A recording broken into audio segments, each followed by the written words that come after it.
cannot launch an attack right now because you will most certainly lose. But once he gets enough of these flying machines, that's going to change the dynamics. You see he's got a whole mess of them. And he has researched the flat cannon upgrade, and he continues building more of these guys. He's also upgraded as far as the damage that they do with the gunpowder research. So, excuse me, these flying machines are about ready to do some damage, and they're going to take on these 5 destroyers, 6 destroyers now, and you're going to see this is an absolute butt kicking in a few seconds here. So if you think that flying machines can't do the trick, it can't provide enough anti-air against, say, a 6 destroyer army, I think what you're going to find here in just 1 second is that they most certainly can do the trick. Now you've got to have them properly upgraded, and you've got to have them in proper numbers. He's getting the 2nd refined gunpowder upgrade, and he's now he's researching flat cannons. Sorry, I thought he had done that earlier, but he's researching that just now, which is why he broke off the attack just a second ago. So again, playing defensively. But let me pause the game here real quick. 1, 2, 3, pause. Let's just count up these flying machines. There's like 1, 2, 3, 4, 5, 6, 7, 8, 9, 10, 11, 12, 13, 14, 15, 16, 17, 18, 19, 20, 21, 22. 22, if I'm counting correctly, flying machines. And that's going to take on 6 or 7 destroyers here in just a minute. We're going to unpause again. I'm at 1523, and I'm going to unpause in 3, 2, 1, unpause. So you got to remember, destroyers are what? 5 food, and a flying machine is 1 food.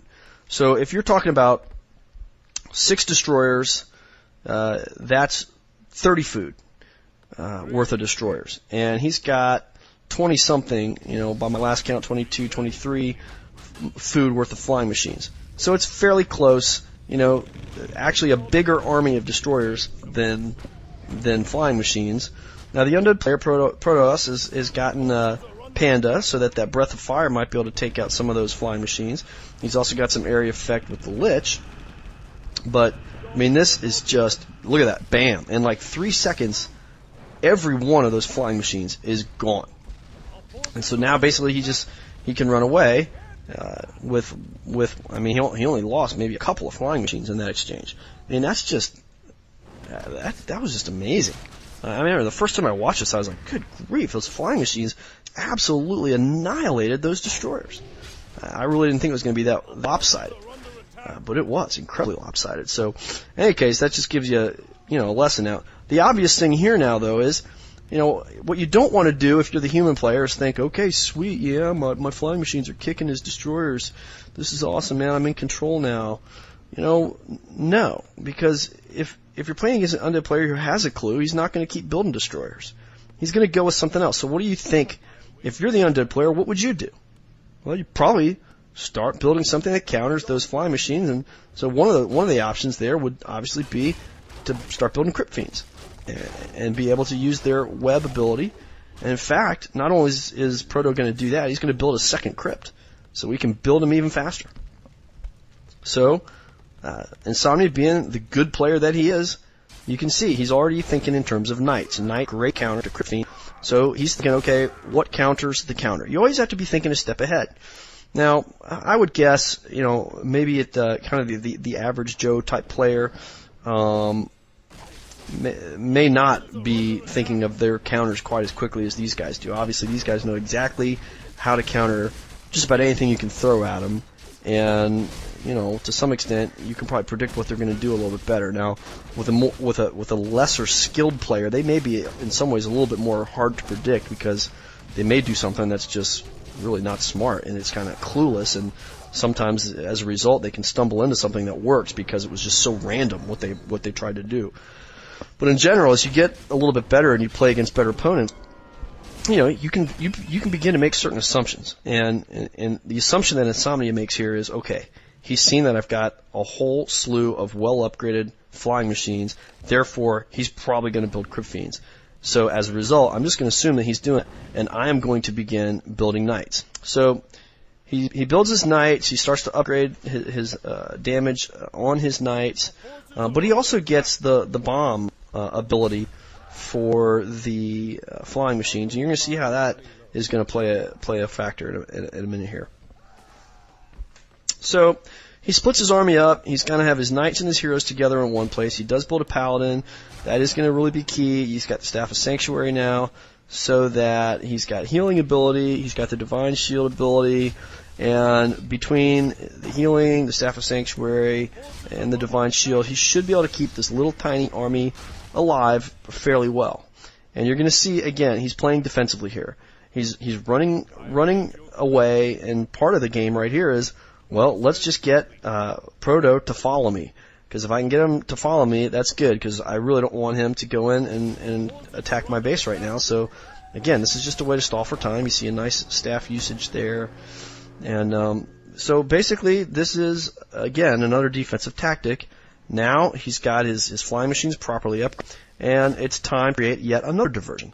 Let's go in and let's start tearing up some of these ziggurats, knowing that if he can start doing that, he's going to force Proto into a situation where he really has a choice to make. Do I come back and defend my base before I lose all my ziggurats, or do I continue to try and push and be offensive?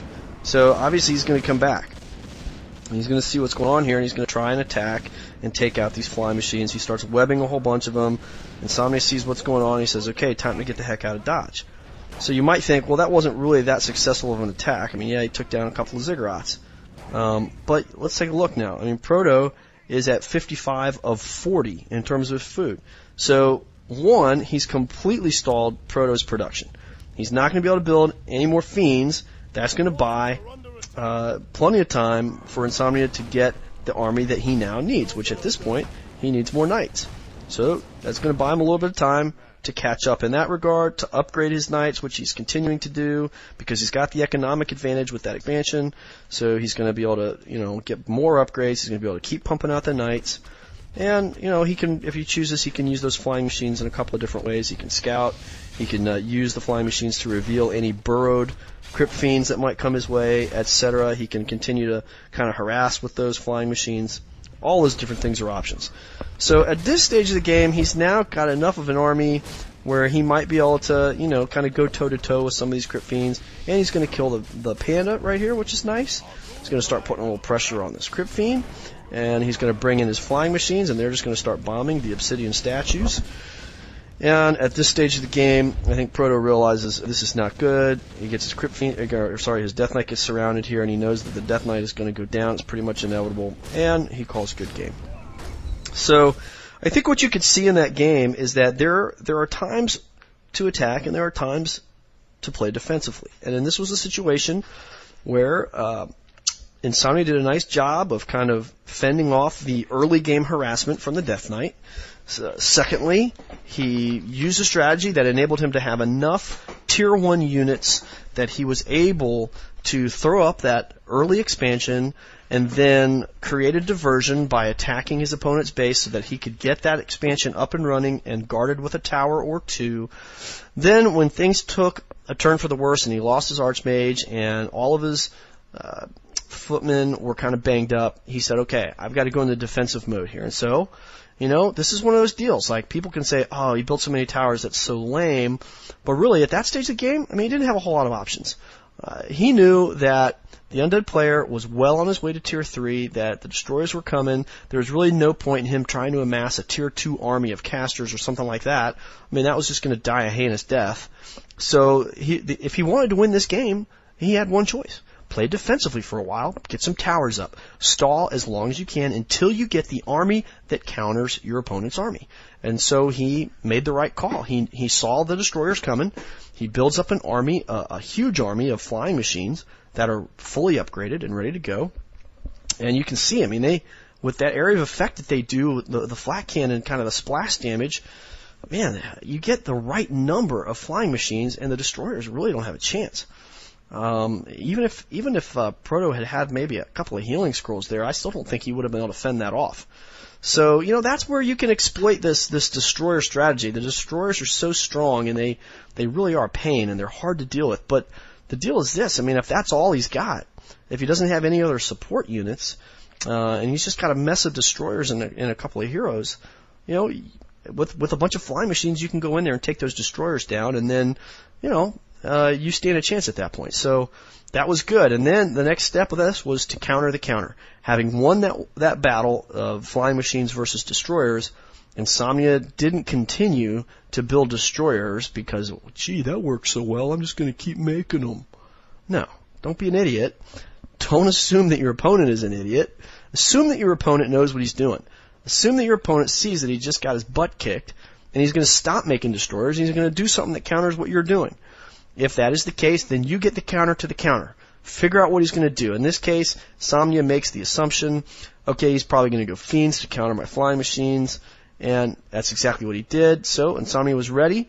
He had to stall a little bit more. He had to kind of delay things a little bit. Once again, when you've got an economic advantage, you can play this defensive strategy a little bit. You've got that expansion, so you can do a little bit of this delay tactic and wait until you get the right army, because you'll be able to build up your army and upgrade your army more quickly because you've got more resources at your disposal. So, again, that's the idea there. You wait until you got the army that you need. You create diversions. You do some things that stall your opponent. You force your opponent to come back to his base. You force your opponent to teleport out because he doesn't want to lose his hero.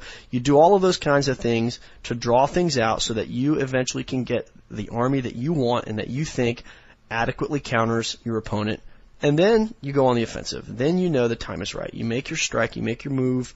And that's exactly what you saw Insomnia do on 2 different occasions in that game.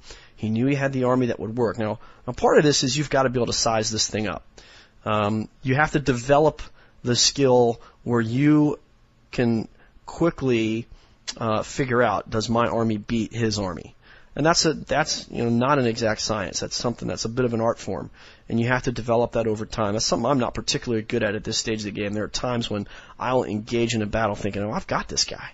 And then I quickly find out, oh, no I don't. I totally underestimated his army or I overestimated mine.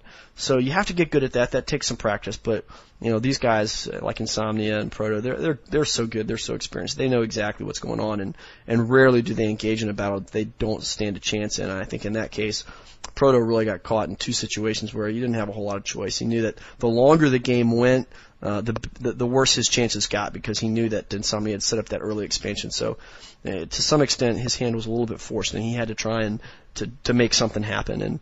And Insomnia was able to, like I said, delay it long enough to get the right army to win the game. So there you have it. I hope that was helpful for you guys and continues to help you in your battles against the undead opponents. And I will. I'll close this thing out with another another song from Quench, which once again is my old band. Only instead of me playing guitar, it's another guy. But they got some cool stuff. You guys seem to be liking that stuff, so I'll keep popping some Quench songs to tag the end of my ACs for a while. So anyhow, appreciate any comments that you guys can leave from me regarding this AC. Hope you guys enjoyed it and learned something from it. And hopefully I'll be back with another one before too long. Peace.